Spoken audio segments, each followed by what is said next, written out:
Fall is the best time of year. The air is crisp and cool. The big races are over, and it's just time to enjoy a run. No progression, no pushing it.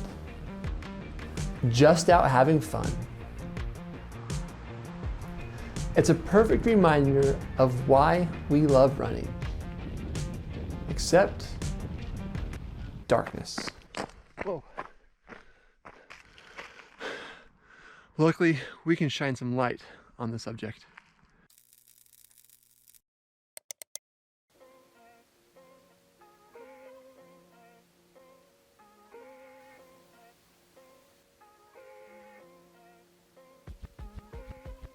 As the days get shorter, your once early morning run or evening stroll are now in complete darkness.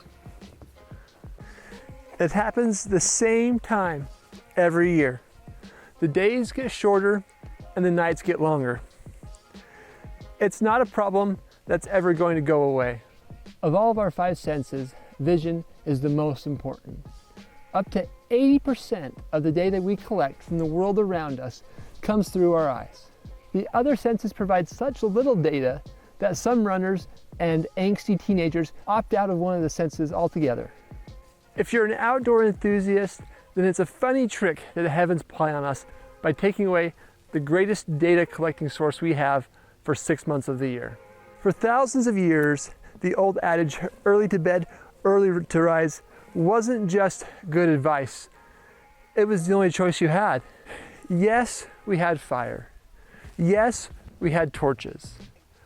But those sources of light had their limitations and ultimately would leave you burned. We live in the golden age of illumination. Up until the 1800s, fire was light. That was the only choice you had. Even then, incandescent lights and fluorescent lights are just a slow burn. LEDs do burn out, but 2,000 times slower than an incandescent light. My kids had never seen me change a light bulb until they were 6 years old. They couldn't figure out what I was doing.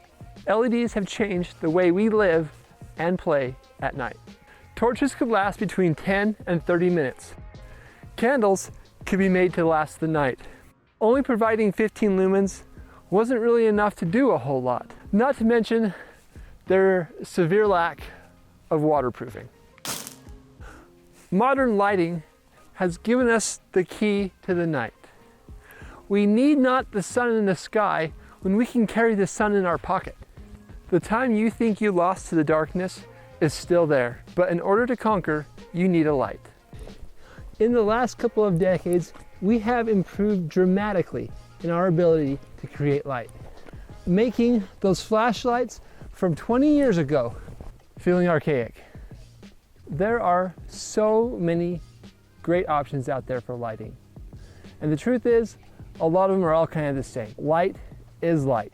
The thing that separates a good headlamp from a bad headlamp is how that light is used and how they make that light functional for you. The most important thing you need to know is truthfully and honestly how you plan on using that light. An after hours runner isn't going to have the same needs that a backcountry ultra runner will have, or for the person camping in the woods. Everyone needs a light. They just need a different one. So let's talk about lights for 1 minute. If we're going to talk about light, I need something. Hold on 1 second.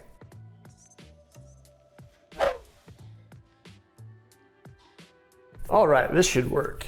Of all the technical speak that you'll see on a packaging, the most important thing is lumens. Lumen is a unit of luminous flux in an international system of units that is equal to the amount of light given through a solid angle by a source of one. In a non-dictionary term, it's a quantifiable amount of light. A smaller amount of lumens or a larger amount of lumens. Of all the tech speak you find on packaging, this is the most important. It'll tell you how much light this light produces. Typically, the more, the better, but the more lumens, the more money. And you can get to a point where it's too bright. Sure, it's impressive, but it gets kind of excessive. For running, I find the sweet spot between 250 lumens and about 800 lumens. Along with the amount of light, there's the color of light. And the color of the light is usually on a spectrum from either 2.7K to 6.5K. Usually the flashlights from 2 decades ago are going to be somewhere between 2 and 3 on this Kelvin scale. 2.7 is going to feel more warm and comforting, where 6.5 is going to be more sterile and harsh. Ultimately, the quantifiable lumens is the same, but one may feel darker and one may feel brighter. Most modern headlamps are going to be in between the 4 and the 5 color. It's a nice white light, not quite blue, and it's definitely not warm. We can create a lot of light, but another thing that we have gotten really good at is our ability to shape that light. A lot of lights will have the ability to do a spot function. They take the light and they focus it out in kind of more of a direct beam. It goes out farther and it's brighter, but just in one spot, but that spot is farther away. Now this is great if you're trying to see far off into the distance, or if you're trying to see into the woods. The problem is that as you're running, that spot will bounce around and it'll give you a headache pretty quickly and get super annoying. So if you're a runner, the optics you want to make sure that your light has is the flood optic. The flood optic is shorter and wider. When it shines, it won't go out very far, but it will shine more around you. The great thing is that as you're running, you won't get the bob that you get with a normal spotlight. Having a floodlight will make running at night much more comfortable, not having the light jumping around.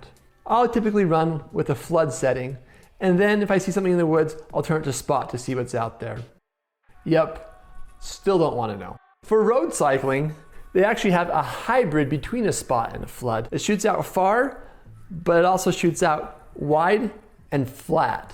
Now, where you put the light can have a dramatic influence on how effective that light is. The easiest place to put the light is on your head. It's simple, it's easy, it's convenient. Hands-free, it doesn't get much easier than that. There is, however, one significant problem. Because the light is mounted so close to your eyes, as the light shines down, it creates a flat light, meaning there's no shadows. If you're running on a road, it's not a big deal. But if you're on a trail, you lose all depth perception. You can't see how big or how far away those rocks are. You kind of get to find out when you get there. If you take that light and mount it either on your chest or on your waist, as that light is cast out, it will create shadow and create depth. And those shadows will tell you how big and how small those rocks are, and ultimately help you avoid eating dirt. If you're running on a trail, having that light mounted on your chest or on your waist can help you go faster and keep you safer. When it comes to batteries, there's a lot of options. And the options that we have now are pretty darn good. Most lights will typically take a standard AAA battery. Sometimes those batteries can be mounted either on the front of the head or put on the back of the head to better balance the headlamp. If you plan on using the headlamp for daily runs, I highly recommend getting one with a rechargeable battery. The rechargeable battery makes it nice to always have fresh batteries in that headlamp. They don't last as long as standard alkaline batteries, but they're easily rechargeable. If you plan on spending a long time in the mountains, then you're going to want to have the option to have alkaline batteries. By having alkaline batteries, it allows you to quickly swap them out and you don't have to worry about recharging. Some of the best headlamps now have the option for both.